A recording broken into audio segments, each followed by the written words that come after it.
السلام علیکم dear viewers, site engineers and safety supervisors. آج کی ویڈیو میں ہم لوگ بات کریں گے کہ کس طرح سے آپ لوگ ہیرارکی آف کنٹرول کے ٹاپک کو ڈسکس کر سکتے ہیں۔ آپ لوگوں سے انٹرویو میں بھی پوچھا جا سکتا ہے اور آپ لوگوں کے لیے یہ سائٹ پہ بھی بہت امپورٹنٹ ہوتا ہے، آپ لوگوں سے یہ لازمی پوچھا جا سکتا ہے۔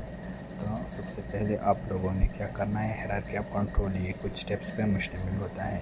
یہاں پہ ہمارے ساتھ 6 سٹیپس پہ اس کو ڈیوائیڈ کیا گیا ہے۔ فرسٹ میں ہم لوگ جو سب سے فرسٹ میں ڈسکس کر رہے ہیں وہ آتا ہے موسٹ افیکٹو پارٹ میں۔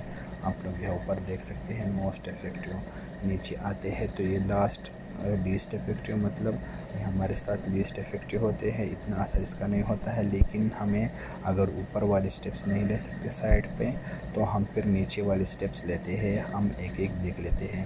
فرسٹ ہمارے ساتھ کیا ہے، ہم سائٹ کو دیکھ کے کسی بھی ورک پلیس کو، کسی بھی سائٹ میں کسی بھی کنڈیشنز کو دیکھ کے فرسٹ سٹیپ ہمارے ساتھ ہوتا ہے ایلیمینیشن۔ ایلیمینیشن کا کیا مطلب ہے کہ ہم اس ایکٹیویٹی کو ختم کریں، فزیکلی ریموو دا ہیزرڈ۔ کوئی بھی سائٹ سے ریلیٹڈ ہیزرڈ ہو، کوئی بھی اور چیز ہو تو اس کو اگر ہم لوگ ایلیمینیٹ کر سکتے ہیں تو اس کو ایلیمینیٹ کریں گے، یہ ہمارے ساتھ فرسٹ سٹیپ میں انکلوڈ ہوتا ہے۔ فرسٹ ہمارے ساتھ کیا ہوتا ہے ہیرارکی آف کنٹرول میں، ایلیمینیشن۔ دوسرا ہمارے ساتھ ہے سبسٹیٹیوشن۔ سبسٹیٹیوشن میں ہم لوگ کیا کرتے ہیں، ریپلیس دے ہیزرڈ۔ ہیزرڈ وہ چیز ہوتا ہے جس سے ہمارے ساتھ انجری کا خطرہ ہوتا ہے، ہمارے ساتھ لاس کا خطرہ ہوتا ہے، تو ہم لوگ سبسٹیٹیوٹ کرتے ہیں اس ہیزرڈ کو، ہم لوگ وہ ہیزرڈ ریموو کر لیتے ہیں۔ فرسٹ ہمارے ساتھ ایلیمینیشن تھا، دوسرا ہمارے ساتھ سبسٹیٹیوشن آ جاتا ہے۔ پھر ہمارے ساتھ آئسولیشن آ جاتا ہے۔ آئسولیشن میں کیا کر لیتے ہیں ہم لوگ، isolate people from the hazard. Hazard سے لوگوں کو آئسولیٹ کر لیتے ہیں۔ آئسولیٹ مطلب الگ سے کر لیتے ہیں، جہاں پہ ہیزرڈ ہو وہاں پہ ورکرز کو نہیں جانے دیتے، وہاں پہ لیبرز کو نہیں جانے دیتے۔ پھر ہمارے ساتھ آتا ہے نمبر 4 سٹیپ میں انجینئرنگ کنٹرول۔ انجینئرنگ کنٹرول میں ہمارے ساتھ کیا ہوتا ہے، انجینئر آؤٹ دا ہیزرڈ۔ ہم اس ہیزرڈ کو دیکھ لیتے ہیں اور انجینئرنگ جو ہمارے ساتھ پریکاشنز ہوتے ہیں، انجینئرنگ جو کنٹرولز ہوتے ہیں ہم وہ اپلائی کرنے کی کوشش کرتے ہیں۔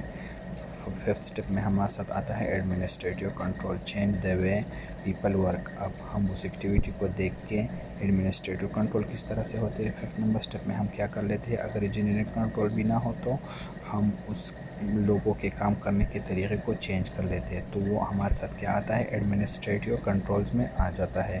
لاسٹ سٹیپ میں ہمارے ساتھ آ جاتا ہے پی پی ایز۔ پی پی ایز ہمارے ساتھ کیا ہوتی ہے، پرسنل پروٹیکٹیو ایکوپمنٹس ورکرز کو دے دیتے ہیں، protect the workers with personal protective equipments. ہم لوگ ان کو سیفٹی ہیلمٹس دے دیتے ہیں، سیفٹی شوز دے دیتے ہیں، ساتھ میں اگر وہ ویلڈنگ کا کام کرے الٹ سے تو اس کو گلاسز دے دیتے ہیں، اس کو اگر ہاتھ ایکسپوز ہو تو ان کو گلوز دے دیتے ہیں۔ اسی سائٹ کے ریلیٹڈ ہم لوگ ان کو پی پی ایز پرووائڈ کرتے ہیں۔ تو یہ تھا ہمارے ساتھ ہیرارکی آف کنٹرول۔ فرسٹ میں ہمارے ساتھ elimination, substitution, isolation, engineering controls, administrative controls, پھر پی پی ایز۔ تو ہوپفلی آپ لوگوں کو سمجھ آ گیا ہوگا۔ انشاءاللہ ملتے ہیں نیکسٹ لیکچر میں، ویڈیو کو لائک کرنا نہ بھولیے گا۔ شکریہ۔